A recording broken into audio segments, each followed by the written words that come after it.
দর্শক, আমি সকালে একটা ভিডিও আপলোড করেছিলাম, আপনারা দেখেছেন নিশ্চয়ই ভিডিওটি। কাল একটা 10 বছরের ছেলেকে খুব ভালো কি জখম করেছে, খুব ভালো রকম জখম করেছে, তার ভিডিওটা আপনারা দেখেছেন। তো আজ কালকে খবরটা এও পেয়েছেন যে ষাঁড়টাকে কুকুরে কামড়েছিল। তো আজ এলাকাবাসী খুবই উদ্বিগ্ন ছিল, আমার কাছে কমেন্টে গিয়েছিল যে ষাঁড়টার কিছু একটা ব্যবস্থা করুন প্রশাসনের কাছ থেকে কোনো খবর করে। তো আর প্রশাসনের কাছ থেকে খবর করতে হলো না, প্রশাসনকে আর খবর দিতে হলো না। আপনারা নিশ্চিত থাকুন, ষাঁড়টা চিরবিদায় নিয়েছে। আপনার ছবিটা দেখুন, মারা গেছে, জলাতঙ্ক হয়েছিল। তো এখানে তোমরা একটু সরে যাও, এখানে প্রচুর লোক দাঁড়িয়ে আছে এলাকাবাসী। ঠিক কটার সময় মারা গেছে ওই জানেন কি? আপনার আধ ঘন্টা আগে মারা গেছে, আপনাদের চোখের সামনেই মারা গেছে। ও, আপনার চোখের সামনেই মারা গেছে। তো আপনারা দেখতে থাকুন, এখানে এনারা যিনি বললেন প্রত্যক্ষদর্শী, আধ ঘন্টা আগে মারা গেছে। এখানে দেখেন কটার সময় মারা গেছে? 12:30। একটু রাস্তাটা তো তোমার একটু সাইডে এসে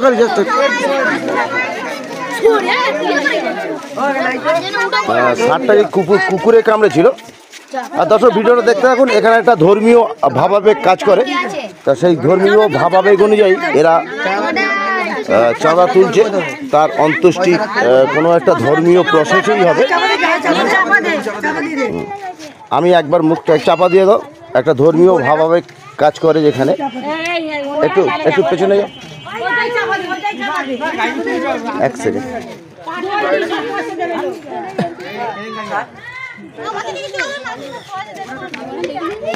আপনারা দর্শক দেখতে থাকুন, একটা ধর্মীয় ভাবাবেগ একটা কাজ করছে। সব থেকে বড় ব্যাপার, বাচ্চারা, বাড়ির অভিভাবকরা অত্যন্ত দুশ্চিন্তায় ছিল যে ছেলেরা স্কুলে যেতে পারছে না। তো হঠাৎ কালকে রাত্রিবেলা আমার কাছে খবর ছিল একটা ছেলে উন্ডেড হয়েছে।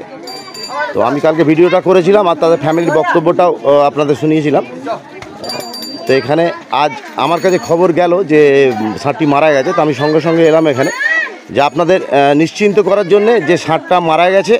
আপনারা একদম নিশ্চিন্ত থাকুন। ছেলেদের আপনারা ছেলে মেয়েদের স্কুলে পাঠান। যারা বাইরে আছেন দেখছেন, চিন্তায় থাকবেন, তারা অবশ্যই ভিডিওটা দেখবেন এবং শেয়ার করে দেবেন। আর আমার চ্যানেল একটু খবর সাবস্ক্রাইব করবেন। ভিডিওটা দেখতে থাকুন। ভিডিওটা খুব একটা বড় করছি না, একটু খালি আমাকে একটু সাইডটা একটু লাইন দিয়েছে।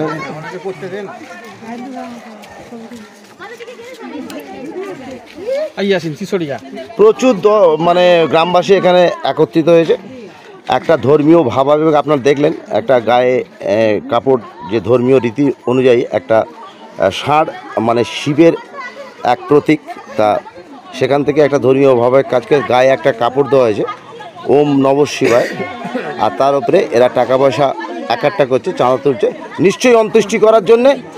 আপনারা দেখতে থাকুন ভিডিওটা খুব বেশি বড় করছি না। সবাই ভালো থাকবেন, সুস্থ থাকবেন, সুরক্ষিত থাকবেন। আমার চ্যানেল একটু খবর, সঙ্গে বাবলু শেখ।